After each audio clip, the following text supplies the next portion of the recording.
ബഹ്റൈനിൽ information, telecom മേഖലകളിൽ പുതിയ നിയമം ആവിഷ്കരിക്കുന്നതിനാണ് മന്ത്രിസഭായോഗം തീരുമാനിച്ചത്.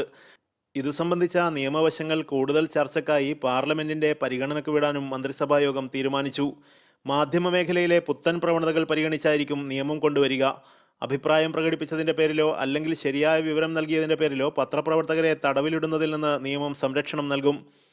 സാംസ്കാരിക പരിപാടികൾക്ക് ഭരണകൂടം എല്ലാ പിന്തുണയും നൽകും.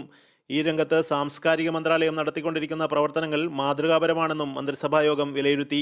രാജ്യത്ത് ദേശീയ റഫറണ്ടത്തിന്റെ 13ാം വാർഷിക സ്മരണയിൽ മന്ത്രിസഭ ജനങ്ങൾക്ക് ആശംസകൾ നേർന്നു. 2001 ഫെബ്രുവരി 14-നാണ് ദേശീയ റഫറണ്ടത്തിന് ബഹ്റൈൻ ജനത അംഗീകാരം നൽകിയത്.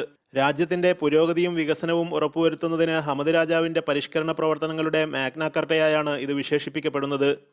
രാജ്യത്തിന്റെ വിവിധ പ്രദേശങ്ങളിൽ നടന്നുകൊണ്ടിരിക്കുന്ന പാർപ്പിട പദ്ധതികൾ വേഗത്തിൽ പൂർത്തീകരിക്കുന്നതിനായുള്ള നടപടികൾ സ്വീകരിക്കുവാനും പ്രധാനമന്ത്രി പ്രിൻസ് ഖലീഫ ബിൻ സൽമാൻ അൽ ഖലീഫ അധ്യക്ഷത വഹിച്ച മന്ത്രിസഭായോഗം തീരുമാനിച്ചു.